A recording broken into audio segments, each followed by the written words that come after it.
कांदा निर्यात बंदीबाबत सोमवारपर्यंत तोडगा निघण्याची शक्यता आहे। राज्य सरकारच्या पणन आणि कृषी विभागानं या प्रश्नावर तातडीची बैठक बोलावली आहे। केंद्रानं कांदा निर्यात बंदी केल्यानं शेतकरी आता रस्त्यावर उतरलेत। केंद्र शासनानं कांद्यावर निर्यात बंदी लागू केल्यानं सर्वत्र शेतकऱ्यांमध्ये संताप पाहायला मिळतोय। शुक्रवारी सकाळपासून येवला बाजार समितीमध्ये लिलाव सुरू झालेले नाहीत। संतप्त शेतकऱ्यांनी येवला मनमाड महामार्गाच्या कृषी उत्पन्न बाजार समितीसमोर रास्ता रोको आंदोलन केलं। यावेळी निर्यात बंदीचा निषेध केला। नाशिकच्या लासलगावमधल्या कोटमगाव चौफुलीवर कांदा निर्यातीवरून शेतकऱ्यांनी शुक्रवारी रास्ता रोको केला। यावेळी केंद्र सरकारविरोधात शेतकऱ्यांनी जोरदार घोषणाबाजी केली। रास्ता रोको न करण्याची पोलिसांनी विनंती केली, मात्र शेतकऱ्यांनी ती धुडकावत रास्ता रोको आंदोलन सुरूच ठेवलं। केंद्र सरकारनं कांदा निर्यात बंद केल्यानं शेतकऱ्यांनी मुंबई आग्रा महामार्गावर रास्ता रोको आंदोलन केलं। 2 पैसे हाती येणार असताना केंद्र सरकार शेतकऱ्यांच्या तोंडचा घास हिरावून घेत असल्यानं शेतकऱ्यांनी संताप व्यक्त केला। अखेर पोलिसांनी समजूत काढत हा रस्ता खुला केला। नाशिकच्या विंचूर प्रकाशा राज्यमार्गावर शुक्रवारी कांदा उत्पादक शेतकऱ्यांनी रास्ता रोको केला। सोलापूरमध्ये एपीएमसीत कांदा लिलाव सुरू नसल्यानं शेतकरी आक्रमक झाले। बाजार समितीमध्ये पदाधिकाऱ्यांना त्यांनी धारेवर धरलं।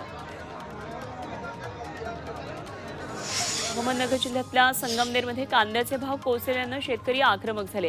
संगमनेर बाजार समितीसमोर शुक्रवारी रास्ता रोको आंदोलन करण्यात आलं। नाशिक पुणे महामार्गावर शेतकऱ्यांनी ठिय्या मांडला। निर्यात बंदीमुळे कांद्याचे भाव गडगडल्यानं अनेक भागातले शेतकरी प्रचंड आक्रमक झाले। अवकाळी पाऊस आणि मराठा आरक्षणावर पुढच्या आठवड्यामध्ये चर्चा होणार आहे। सोमवारी अवकाळी पावसावर तर मंगळवारी मराठा आरक्षणावर चर्चा होईल। मुख्यमंत्री आणि दोन्ही उपमुख्यमंत्र्यांनी काल विधानसभा अध्यक्षांची भेट घेतली। अवकाळी पावसानं झालेलं नुकसान आणि मराठा आरक्षणाबाबत सभागृहात कधी चर्चा करायची यावर या भेटीमध्ये चर्चा झाली। पीक विम्यावरून विरोधी पक्षनेते विजय वडेट्टीवार यांनी राज्य सरकारला धारेवर धरलं। पीक विम्याचा 1 रुपया देताना सरकारला लाज वाटायला हवी असा हल्लाबोल वडेट्टीवार यांनी केला। तसंच पीक विमा कंपनी 6,000 कोटी नफा घेत असल्याचा आरोप वडेट्टीवार यांनी केला। भंडारा जिल्ह्यामध्ये आठवड्यात 2दा अवकाळी पावसानं हजेरी लावली, त्यामुळे शेतकऱ्यांच्या हातातोंडाशी आलेला घास हिरावला गेला। यावर पालकमंत्री विजयकुमार गावित यांनी शेती बांधावर जाऊन पाहणी केली। शेतकऱ्यांचं 100% नुकसान झाल्याचं गावितांना दिसून आलं, त्यामुळे 20 डिसेंबर आधीच नुकसान भरपाईची घोषणा करणार असल्याचं त्यांनी सांगितलं। अहमदनगर जिल्ह्यातल्या पारनेरच्या निघोजमध्ये हवामान बदलामुळे शेतातल्या पिकांवर करपा रोगाचं प्रमाण वाढलंय, त्यामुळे शेतकऱ्यांचं अतोनात नुकसान होत आहे। आधी अवकाळी पाऊस गारांमुळे शेतमालाची प्रचंड हानी झाली आणि आता हवामान बदलामुळे मुख्य पीक कांदा भाजीपाल्यावर करपा रोग पडलाय, त्यामुळे शेतकऱ्यांची चिंता वाढली। वाशिम जिल्ह्यात अवकाळी पावसामुळे झालेल्या नुकसानीचे पंचनामे सुरू आहेत। गारपिटीनं तूर, कपाशी, गहू, हरभरा या पिकांसह फळबागांचं मोठं नुकसान केलंय। 20,756 हेक्टरवरच्या शेतीचं नुकसान झालंय। 33,165 शेतकऱ्यांच्या पिकांचे पंचनामे पूर्ण झाले। वाशिम जिल्ह्यात शेतशिवारात वनप्राण्यांनी धुमाकूळ घातलाय। अवकाळी पावसामुळे आधीच पिकांचं नुकसान झालंय, त्यातून कसंबसं काही प्रमाणामध्ये वाचलेलं पीक प्राण्यांनी फस्त केलं, त्यामुळे शेतकरी पुरते हतबल झालेत। दरम्यान नुकसान भरपाई द्यावी आणि वन्य प्राण्यांचा बंदोबस्त करावा अशी मागणी शेतकऱ्यांकडून होती। वाशिममध्ये अवकाळी पावसामुळे हरभरा पिकांचं मोठ्या प्रमाणामध्ये नुकसान झालंय, तसंच पिकावर रोगाचं प्रमाण वाढलंय। त्यामुळे सचिन खांबलकर या शेतकऱ्यानं 5 एकरवरच्या हरभऱ्यावर नांगर फिरवला। शेतकऱ्यांवर दुबार पेरणीचं संकट ओढवल्यानं सरकारनं खत बियाण्यासाठी आर्थिक मदत करण्याची मागणी शेतकऱ्यांनी केली। इथेनॉल बंदीमुळे राज्यातील ऊस उत्पादक शेतकऱ्यांचं अतोनात नुकसान होणार आहे। या संदर्भात राज्य सरकार आणि केंद्रानं भूमिका स्पष्ट करावी अशी मागणी राष्ट्रवादीचे प्रदेशाध्यक्ष जयंत पाटील यांनी केली आहे। त्यावर अजित पवारांनी उत्तर दिले, वेळ पडली तर दिल्लीलाही जाऊ आणि चर्चा करू असं अजित पवारांनी म्हटलं। पीक विमा मिळत नाही, दुष्काळ जाहीर केला जात नाही, त्यामुळे हिंगोली जिल्ह्यातले शेतकरी रस्त्यावर उतरले। कालपासून त्यांनी अन्नत्याग आंदोलन सुरू केलं। आंदोलनाच्या पहिल्या दिवशी शेतकऱ्यांनी दूध रस्त्यावर ओतून सरकारी धोरणांचा निषेध केला। बीडमध्ये किसान सभेनं जय महेश शुगर कारखान्यावर गेट बंद आंदोलन केलं। या कारखान्यानं साखर उतारा नोंदणीत मोठा घोटाळा केल्याचा आरोप यावेळी करण्यात आला। गळीत हंगाम 2022-23 मधील थकीत एफआरपीसह इतर मागण्या पूर्ण न केल्यास उग्र आंदोलनाचा इशारा यावेळी ऊस उत्पादकांनी दिला। ओबीसींचे भावी मुख्यमंत्री असे भुजबळांचे इंदापूरमध्ये बानच लागलेत। आज इंदापूरमध्ये ओबीसी एल्गार मेळावा होणार आहे आणि या सभेला ओबीसींचे नेते आणि अन्न आणि नागरी पुरवठा मंत्री छगन भुजबळ मार्गदर्शन करणार आहेत। या सभेच्या ठिकाणी भुजबळांचे बानच लागलेत। पश्चिम महाराष्ट्रातल्या पहिली सभा म्हणून संपूर्ण राज्याचं लक्ष याकडे लागलंय। मनोज जरांगेंची राज्यात झुंडशाही सुरू आहे। अशा झुंडशाहीला मराठा समाज पाठिंबा देत नाही अशा शब्दांमध्ये अन्न आणि नागरी पुरवठा मंत्री छगन भुजबळ यांनी जरांगेंवर प्रहार केला। झी 24 तासच्या ब्लॅक अँड व्हाईट मुलाखतीत भुजबळांनी जरांगेंवर जोरदार निशाणा साधला। आपला मराठा समाजाला नव्हे तर झुंडशाहीला विरोध आहे असं भुजबळ म्हणाले। लोकांना असं वाटतं की मराठा समाज आपला नाराज आहे। गुन्हे मागे न घेतल्यास दारालाही शिव देणार नाही असा इशारा मनोज जरांगेंनी राज्य सरकारला दिलाय। मराठा आंदोलकांचा छळ करू नका। मराठा आंदोलकांवरचे गुन्हे मागे न घेतल्यास 24 डिसेंबर नंतर उत्तर देणार असल्याचं त्यांनी सरकारला सांगितलं।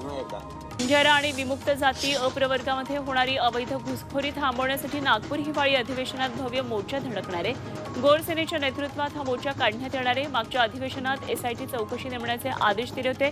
सरकारनं ते वचन पाळून अंमलबजावणी करण्याची मागणी करण्यात आली। मातंग समाजासाठीच्या विविध मागण्यांसाठी निघालेला आरक्षण वर्गीकरण मोर्चा यवतमाळमध्ये पोहोचला। नागपूर विधिमंडळ अधिवेशनावर 13 डिसेंबरला हा मोर्चा धडकणार आहे। दरम्यान पांढरकवडा बायपासवर मोर्चेकऱ्यांनी तासभर चक्काजाम आंदोलन केलं। सिन्नर नगरपालिकेच्या अतिक्रमण विभागानं अतिक्रमण हटाव मोहीम राबवत आहेत आणि या अंतर्गत तहसील कार्यालयाजवळच्या रस्त्यावरच्या टपऱ्या हटवण्यात आल्या। नोटीस देऊनही अतिक्रमण न काढल्यानं टपऱ्या हटवल्याचं पालिकेनं सांगितलं। अहमदनगरच्या शेवगाव शहरामध्ये महिलांनी पाण्यासाठी नगरपालिकेवर हंडा मोर्चा काढला। शेवगाव शहरामध्ये 15 दिवसांनी एक वेळ पाणी पुरवठा होतोय आणि या विरोधात मोठ्या संख्येनं महिलांनी मोर्चा काढला। जायकवाडी धरण अगदी जवळ आहे आणि शहराला नियमित पाणी पुरवठा होत नसल्याचा निषेध यावेळी करण्यात आला।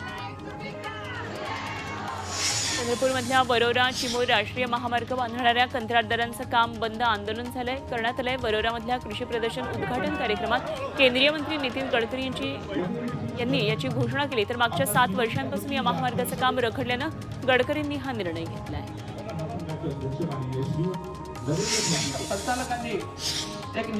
मुंबईकरांनी रविवारी घराबाहेर पडणार असाल तर आता नियोजन करून ठेवा। मध्य हार्बर आणि पश्चिम रेल्वेवर उद्या मेगा ब्लॉक घेण्यात येणार आहे। मध्य रेल्वेच्या ठाणे ते कल्याण मार्गावर, हार्बरवर कुर्ला ते वाशी दरम्यान मेगा ब्लॉक असेल। पश्चिम रेल्वे मार्गावर मुंबई सेंट्रल ते माहीम स्थानकादरम्यान आज रात्री 11 वाजल्यापासून रविवारी पहाटे 4 वाजेपर्यंत ब्लॉक असेल।